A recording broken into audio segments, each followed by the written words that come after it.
The indictment of the former president has obviously been the talk of Capitol Hill and the talk of the nation. Joining us now to talk about his reaction to the president's indictment, as well as a number of other issues, Congressman Dean Phillips. Thanks so much for coming in. Great to be with you, Esme.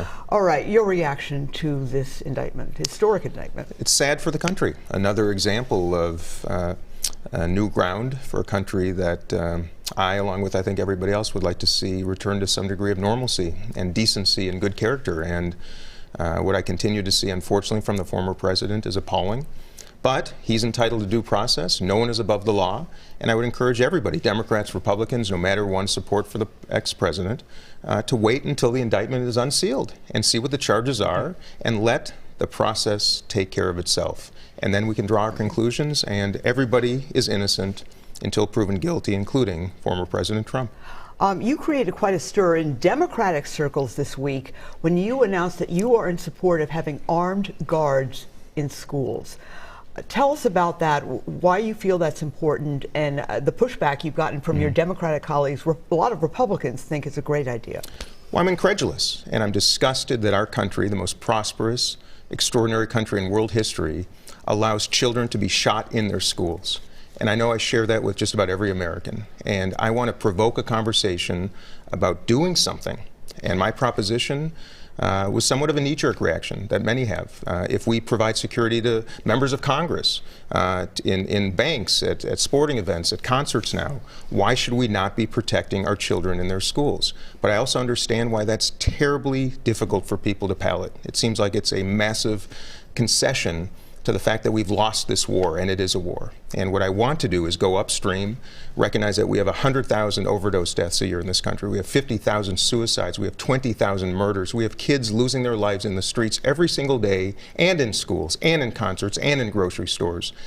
And Democrats and Republicans have got to get their respective acts together and stop the nonsense and sit down at a table and talk and have conversations and find the common ground.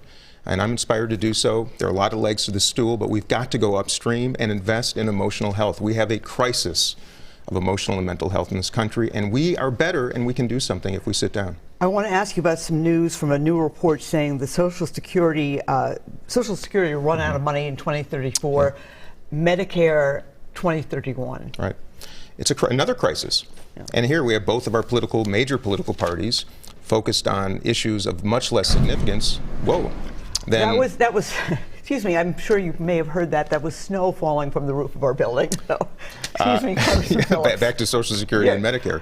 We have a crisis, and nobody right now in Washington seems to want to address it. Senator Romney and I and others are working on something called the Trust Act that would address the 5 major trust funds that support these programs to ensure that the programs that people have paid into and deserve their benefits from are there for them when they need them. And again, another example of how politics have gotten in the way of progress in just about everything we need to do. And I'm really trying, as a member of the Problem Solvers Caucus, bipartisan, to solve these issues, and I think we will.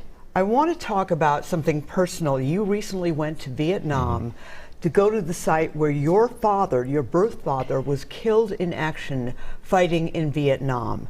And we actually have, you were only 6 months old when he died. We have actually a side-by-side portrait. It is remarkable how much you look like him. Not when we can go back to the side-by-side, that's obviously your father, a captain in the Army. What was that like for you? Because you were only 6 months old when he died. It was the most remarkable experience of my life. I had wanted to do so for the better part of my life. I'm 54 now.